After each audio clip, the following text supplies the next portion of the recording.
મનીષા પાઘડાર છે। આજે પ્રેમપરા ગામનો સખી સ્નેહ મિલન વિશે એક જોરદાર કાર્યક્રમનું આયોજન અમે વિચાર્યું પણ નહોતું।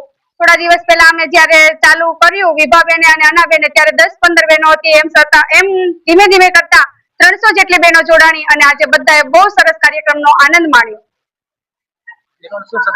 બહેનોને અમે એ સંદેશ આપશું કે વર્ષોથી વિખૂટા પડેલા બહેનો જે વર્ષોથી મળ્યા નથી તે બહેનો આજે અહીંયા બધા મળ્યા છે। બધાએ પોતાનું બાળપણ જીવંત કર્યું છે અને બધાએ બહુ આનંદ માણ્યો છે અને અહીંયાથી એ પણ પ્રેરણા લીધી છે કે સંપ કેવો હોય, મિત્રતા કેવી હોય, બધાને બહુ મજા આવી। અમે અહીંયા અત્યારે 300 જેટલી બહેનો જોડાયેલી છે। અમે લોકોને એ સંદેશો આપવા માંગીએ છીએ કે આ કાર્યક્રમમાં વતી દરેક બહેનોને પ્રેરણા મળે કે બહેનો પણ આવું સુંદર કાર્યક્રમનું આયોજન કરે છે, કરી રહ્યા છે અને ઘણી જગ્યાએ સખી સ્નેહ મિલનનો કાર્યક્રમ ચાલે છે। પણ આમાંથી અમે એ પણ આજે સંદેશો મેળવ્યો છે કે બહેનોનું જીવન કેવું હોવું જોઈએ, કેટલું પ્રેમાળ હોવું જોઈએ। નાનપણથી બધા વિખૂટા પડ્યા છે તે વર્ષોથી આજે મળ્યા છે, બધાને બહુ જ આનંદ થયો।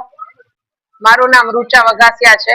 આજના અમારા સખી સ્નેહ મિલન કાર્યક્રમમાં 1.5 વર્ષથી લઈને 80 વર્ષ સુધીની તમામ મહિલાઓએ ભાગ લીધો છે। બધાએ ખૂબ એન્જોય કર્યું છે। અમે આજે સંકલ્પ લીધો છે કે અમારા પરિવાર એટલે કે આ સખી પરિવારની જે કોઈ પણ બહેનો ફાઇનાન્શિયલી વીક છે કે જેમને પૈસા ટકે મદદની જરૂર છે એમને અમે બધા હળી મળીને સપોર્ટ કરવા માટે તૈયાર છીએ અને વર્ષો વર્ષ આવું કાર્યક્રમનું આયોજન થતું રહે એ ઈશ્વર પાસે પ્રાર્થના। અમારું સખી સ્નેહ મિલન પ્રેમપરા ગીર ગામનું હતું।